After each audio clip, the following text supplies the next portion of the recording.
Hi, I'm Tim Rumble, and welcome to another episode of Adventure Athlete. We're going to cover some life updates and the Humvee OverLand / adventure truck project. So I've been kind of doing, working on Oscar Mike, my expedition truck, and I had a few little issues with not having enough battery bank. So I took the 170 amp hour Renogy batteries out of this and wired that into Oscar Mike, giving me somewhere around 15, I think it's 1540 of lithium ion phosphate battery bank. And then I took some of the panels that I had slated for this that were 175 flexibles and put that on the roof. So Oscar Mike now has 2,450 watts of solar on the roof, and it has the big battery bank. So right now I'm running the mini split, the Mr. Cool mini split, and I can run that 24/7 with the bank and the solar and everything that I have on that. But that brought me to the Humvee project. I did not have any batteries for it now or panels, so I started shopping Amazon, and I found Renogy started making a 200 watt solar panel, and so I was shopping for that for a couple of days, just thinking, yeah, okay, when it's time, I'll purchase those. But these 3 used panels came up, and you can see how used they are. All 3 of them are the same. They're all still zip tied, all the corners in them. They did not come in their original boxes. They had a bigger box after it. So somebody probably bought those and returned it. So I ended up getting these for $211 a piece for a flexible solar, which I'm super stoked on. I'll probably end up with 800 watts on this, and then that left me for shopping for batteries. So I just kind of went into the battery calculator I do on my calculator and figured out how many amp hours can I get in the smallest package or the largest package for the least amount of money. So I took some dimensions here for the Humvee, and this might work out for a few of you other guys that are looking at doing a overland camper. And I think it was like 20.5 inches or something, but I found these batteries on Amazon, and these are 300 amp hour lithium ion phosphates. And I think this is the way to go. As you can see, packaging is great. I haven't built a tray or anything for it, so they're just sat in there right now. But they fit perfectly. Now, I did pull out the bulkhead that went through here, because this is going to get chopped here, and we're going to have a full cage, but the cage is going to be back a little further. So we'll get that all dialed in, and hopefully that'll work out really well. You can see I have the outriggers for the floor and the cage. So talking about the cage, I've talked about this before, and I'm surprised I didn't get any negative comments, because I'm doing the cage out of 2x2 by 188 wall. And you can just kind of see how well everything fits. And it totally makes sense for doing a camper. This will come through up top, and then this will be cut, and then there will be another, probably a 1x1 that'll come through here, and then just make that a nice door seal. So when the door's shut, they seal nice. So you can see up top, I've cut off some bracketry to get everything to fit just super close and super tight. I'm really happy with how that turned out and what it's going to be. So that'll have like a cage that'll come back. We'll probably utilize the same area pretty close for the B-pillar, and then run another runner down across here.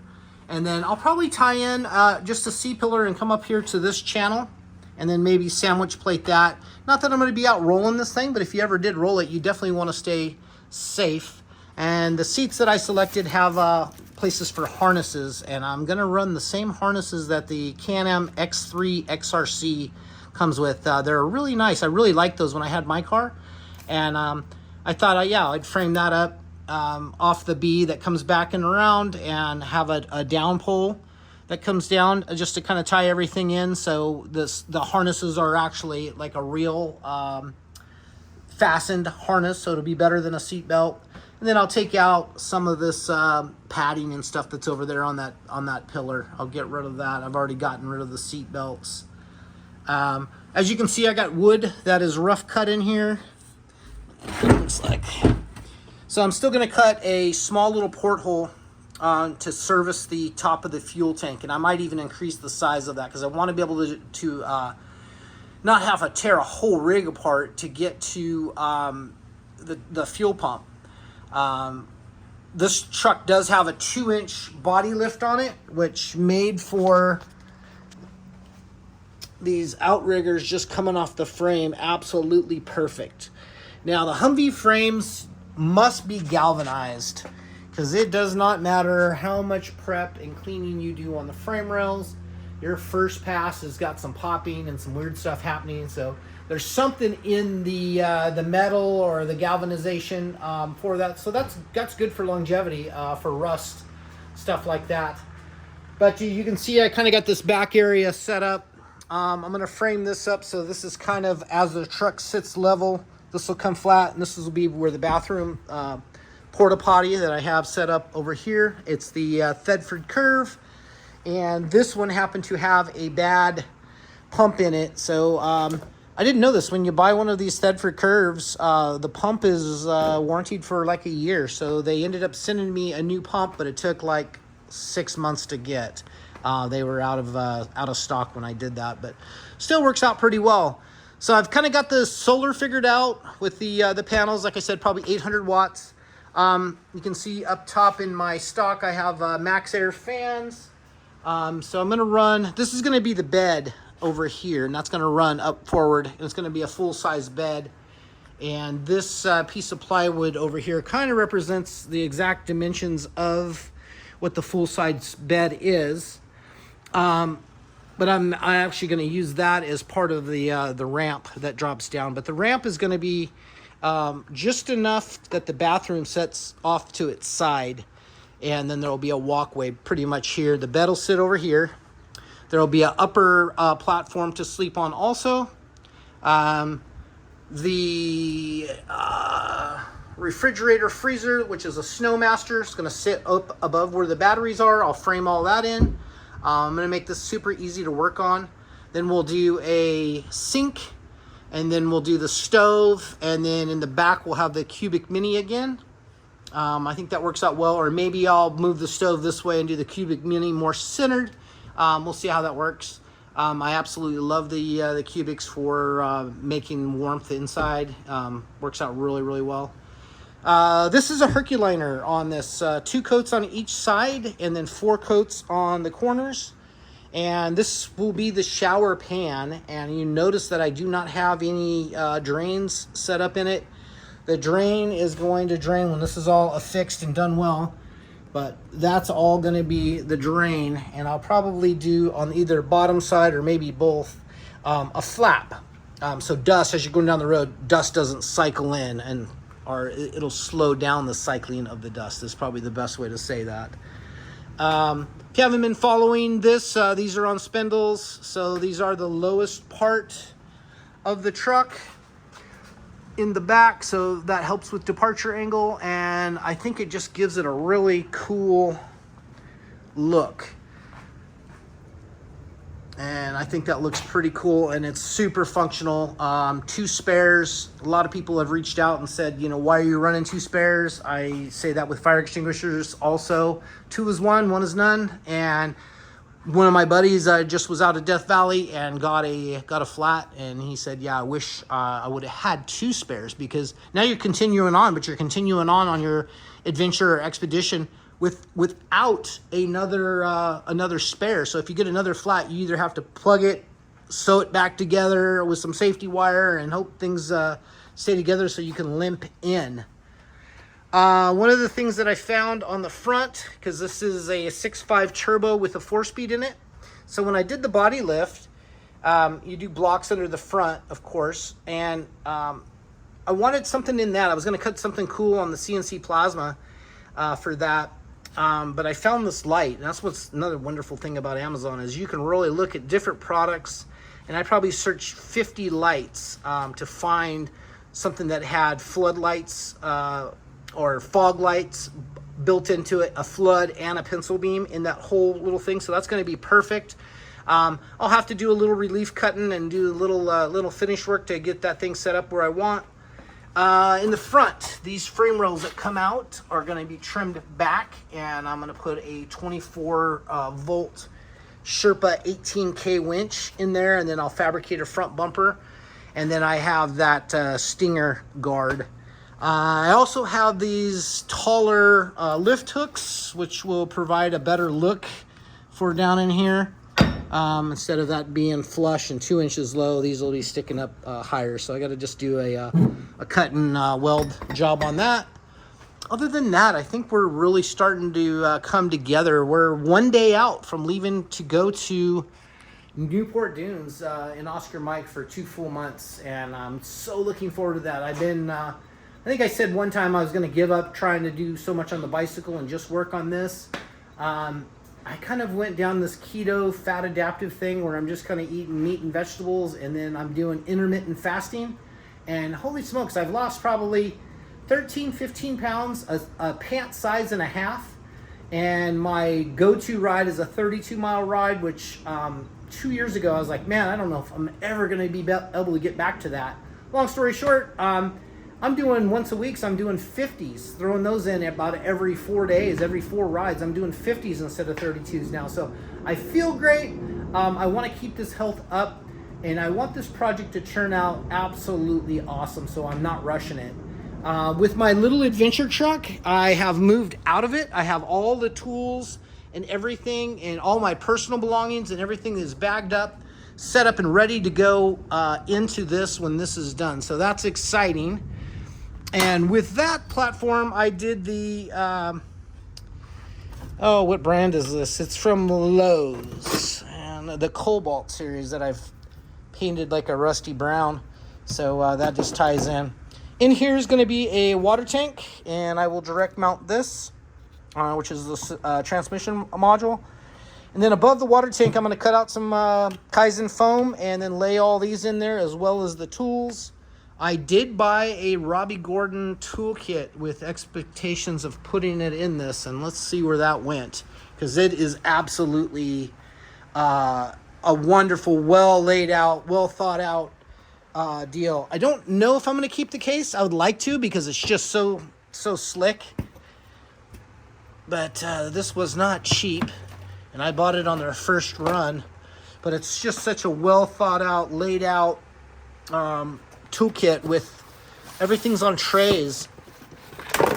So all the wrenches, everything's nested. It comes with a torque wrench. It even comes with a Sharpie, a mirror, a magnet. Like it's very well thought out for little files, picks, air gauge, safety wire pliers, flush cuts for safety wire, caliper. Like it's probably one of the most inclusive toolkits that you could buy, and I think that thing was crazy, like $1,800. But buy once, cry once, I say. Kind of set up with that.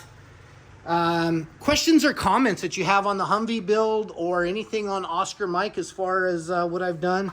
I will be doing a lot of videos coming up, 2 months worth of living the life that I want to live, which is training full-time and then just doing smaller projects. So we'll walk out this way. And I just detailed the other side, got it all F11 waxed, and got everything washed. You can see I did solar panels on the window openings. So there's 3 on the other side, 2 on this side. So that was 500 watts right there. That really, I think, is going to pay off. But got to do some windows on this and ready to go. Got fresh oil in it. And the adventure truck is detailed. I did get some black streak remover, so I'll be removing some of those black streaks just to make it look nice when I get back. Currently, it's for sale for $70,000 if anybody is interested. It's a well-proven, well-thought-out,